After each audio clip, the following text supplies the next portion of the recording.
Saudara, pemerintah Kabupaten Blora, Jawa Tengah menggelar sosialisasi pembentukan Koperasi Merah Putih di 295 desa. Sebanyak 295 kepala desa dan kelurahan di Blora, Jawa Tengah mengikuti sosialisasi pembentukan Koperasi Merah Putih. Pembentukan koperasi merupakan instruksi langsung Presiden Prabowo Subianto. Bupati Blora Arif Rohman meminta seluruh kepala desa untuk segera menggelar musyawarah desa sebagai tahap awal pembentukan Koperasi Merah Putih. Koperasi ini diharapkan sudah terbentuk sebelum di-launching Presiden pada bulan Juli mendatang. Dari Blora dengan jajaran Forkopimda siap mensosialisasikan program Pak Presiden tentang pembentukan Koperasi Desa Merah Putih untuk seluruh desa dan kelurahan yang ada di Blora, 295 desa kelurahan. Ini sosialisasi awal, targetnya nanti sebelum dideklarasi oleh Pak Presiden tanggal 12 Juli, insya Allah seluruh desa kelurahan di Blora akan terbentuk Koperasi Merah Putih.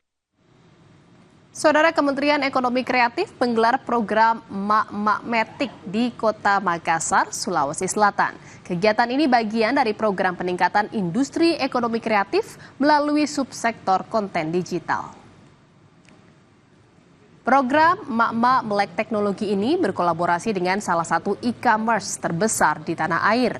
Dikemas dalam bentuk pelatihan keterampilan media digital, khususnya sebagai afiliator dan konten kreator.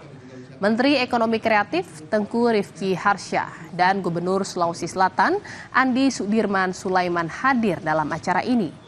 Selain mendorong pemberdayaan perempuan melalui sektor ekonomi kreatif, kegiatan ini juga untuk mendukung program Asta Cita Presiden Prabowo Gibran, yakni mengembangkan industri kreatif dan kemandirian bangsa melalui ekonomi digital.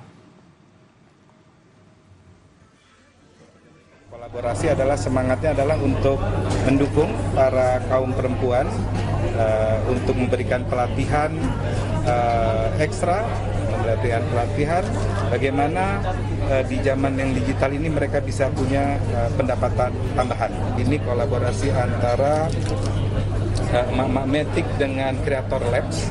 Ini mendukung program Bapak Presiden yang menginginkan semakin banyak terbukanya lapangan kerja berkualitas melalui industri kreatif. Ini. Sementara itu, Saudara, Gubernur Sulawesi Selatan Andi Sudirman Sulaiman sangat mendukung kegiatan ini, apalagi Sulsel merupakan salah satu provinsi yang menjadi prioritas untuk ekonomi kreatif. Gubernur Sulawesi Selatan juga akan mendedikasikan gedung untuk ekonomi kreatif, yakni Gria Sulawesi Selatan. Sulawesi Selatan ini akan kami dedikasikan gedung untuk ekonomi kreatif, Gria Sulsel, yang kemudian nanti akan harapannya adalah Bapak Menteri berkenan untuk menjadikan jadi anak didik di Gria Sulsel kami. Dan kami tentu sekali lagi berterima kasih kepada Bapak Menteri yang telah menjadikan Sulawesi Selatan satu dari 17 menjadi RPJM oleh Bapak Presiden Prabowo. Terima kasih banyak.